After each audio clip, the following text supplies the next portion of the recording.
Bonsoir à tous. Merci d'avoir répondu si nombreux à l'appel de Façonnons Vélizy autrement. Vous connaissez notre histoire. Nous sommes une association qui a souhaité redonner la parole aux Vélizyens.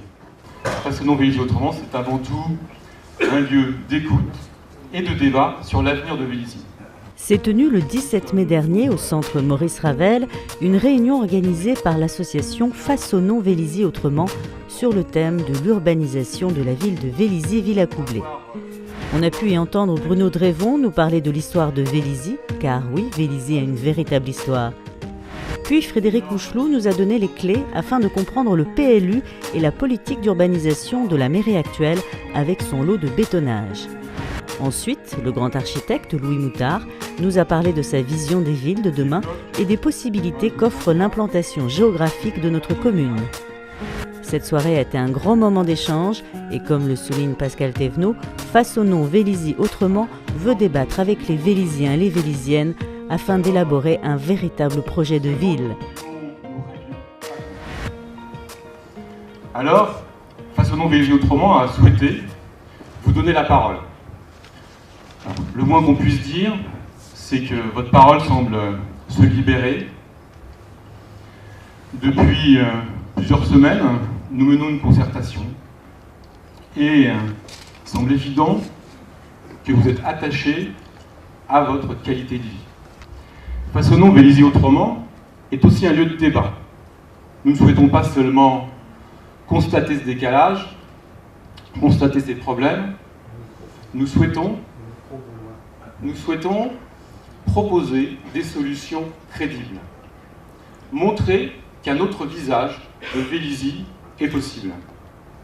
Pour cela, je vous propose de regarder le passé, ce qui se fait actuellement, mais aussi de nous projeter vers l'avenir avec pour seule ambition d'améliorer notre qualité de vie.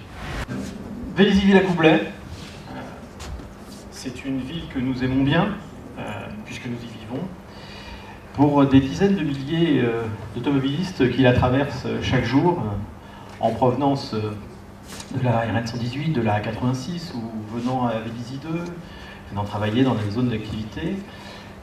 C'est une ville plutôt banale, une ville de banlieue, sans histoire. Sans histoire? Non. Cette ville, elle a une histoire, et cette histoire, elle est remarquable. On dit souvent Vélizy-Villacoublay, c'est une ville nouvelle. Alors, oui, bien sûr, mais Vélizy-Villacoublay, ça fait plus de 6000 ans qu'il y a des gens qui y habitent, qui y vivent. Alors bien sûr, au début, ils n'étaient pas très très nombreux. Ils vivaient un petit peu au milieu de la forêt, la grande forêt de l'ouest parisien. Le développement du village et de la commune reprend petit à petit. En témoigne bien évidemment cette ancienne église Saint-Denis, mais aussi les aménagements de rigoles qui ont été faits pour drainer le plateau de Villacoublay. Ce développement va se trouver une première fois freiné brutalement à la fin du XIXe siècle, puisque la guerre et les combats débarquent sur notre commune à l'occasion de l'occupation prussienne à la suite de la défaite de Sedan. Deuxième événement important, en 1908, c'est le premier avion qui décolle du plateau de Villacoublay. Alors après-guerre, dans toute la France, il faut reconstruire et il faut trouver des toits pour la population. Alors heureusement, c'est aussi le début de ce qu'on appelle le développement économique des 30 Glorieuses. Et dans ce contexte, Robert Wagner, assisté d'urbanistes et d'architectes, va mettre en œuvre la construction d'une ville nouvelle. Alors, je voudrais revenir juste 2 minutes sur 2 slides que vous a montré Bruno. Sur la construction de Vélizy à partir de 1984, vous avez pu tous remarquer qu'entre 1984 et 2007, alors je vous expliquerai pourquoi 2007 après, il y a eu des constructions à Vélizy, mais en fait elles se sont étalées sur 23 ans. Il y a eu des logements, il y a eu des équipements publics, mais qui se sont vraiment étalés dans le temps. Donc moi j'ai décidé de vous parler de Vélizy de 2007 à aujourd'hui. Alors pourquoi ces dates? Ça c'est pour la nouvelle phase Happy Vélizy. Et donc je vous ai remis en perspective sur une carte de la ville tous les projets qui sont ou en cours, ou qui vont démarrer, ou qui sont plus qu'en études. Donc on pourrait tous les citer, hein, je pense que voilà, vous pouvez les lire. Je voulais juste mettre en exergue une chose, c'est que cette partie-là, elle va être faite entre 2009 et 2017. C'est-à-dire que tout ça sera à peu près réalisé. Il faut savoir que moi qui travaille dans le bâtiment et sur beaucoup de chantiers en Île-de-France, pour avoir une telle capacité de construction, avec autant de projets et autant de chantiers en cours, ça se fait dans des villes de plus de 80 000 habitants. Incroyable, donc on voit que vous habitez en lisière de ça, et je regardais comment au fur et à mesure, en calculant les surfaces, comment finalement cette ville avait occupé en réalité son sol depuis 50 ans, avec une utilisation très importante donc de l'imperméabilisation du sol. L'espace public qui est vraiment quelque chose, une responsabilité française, je veux dire, et européenne. On ne le retrouve pas, l'espace public, c'est un grand luxe, l'espace public, de se partager des mobilités, de se partager des réseaux, de se partager de l'énergie, que sais-je, enfin ce que on appellerait le métabolisme aujourd'hui d'une ville. C'est sûrement sur ce travail qui est à faire aujourd'hui pour pouvoir repenser la manière de faire vivre l'ensemble de ces quartiers, les uns avec les autres, et de voir comment tout ça peut se retisser avec votre extraordinaire poumon vert qui est cette forêt, c'est absolument magique. Enfin.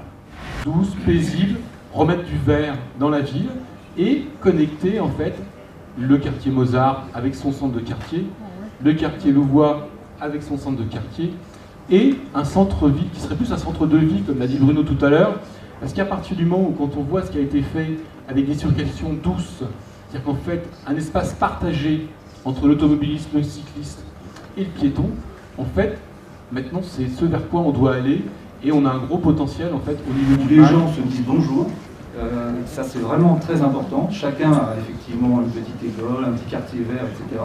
Et on se retrouve tous au niveau associatif et on arrive en fait à se fédérer. Et il ne faut pas oublier une chose, c'est qu'effectivement au niveau du trafic, il y a un gros problème, c'est qu'on a vu en 2010 avec la neige les gens qui se sont retrouvés coincés. Mais j'ai été excessivement fier d'être vélisien quand j'ai vu que les gens descendaient pour apporter du café, ont hébergé des gens. Il y a eu vraiment une solidarité qu'on n'a pas ailleurs, et ça, il faut garder ça. Et j'ai bien peur qu'avec les bâtiments qu'on crée aujourd'hui, on va faire des quartiers d'exclusion où les gens n'auront pas ce cœur de vie. Par rapport peut-être voir Georges Vaz, parce que j'habitais Pantin, donc je connais bien les problèmes qu'il y a là-bas. Simplement, après, quelle est la suite? Qu'est-ce qui va se passer? Comment vous envisagez? Y a-t-il un programme? Je voulais surtout, enfin, à travers la deuxième présentation, on voit l'absence complète de cohérence, on voit l'absence complète de vision. Donc je pense que c'est important, s'il y a une nouvelle équipe, si on repense la façon de faire les choses, qu'on ait une politique urbanistique claire et qu'on remette l'humain au centre de tout ça. On a vu dans la présentation qu'on parle d'un projet à 25 000, quelquefois on entend 30 000. Pour vous, justement, ce serait quoi la taille de la ville idéale, justement celle de Vélizy où il fait bon vivre? Le PLU, il a établi, donc une fois passé, il a établi qu'il y aurait une densification que vous avez dessinée au préalable, qui devait aboutir à passer de 20 000 à 25 000 habitants pour Vélizy.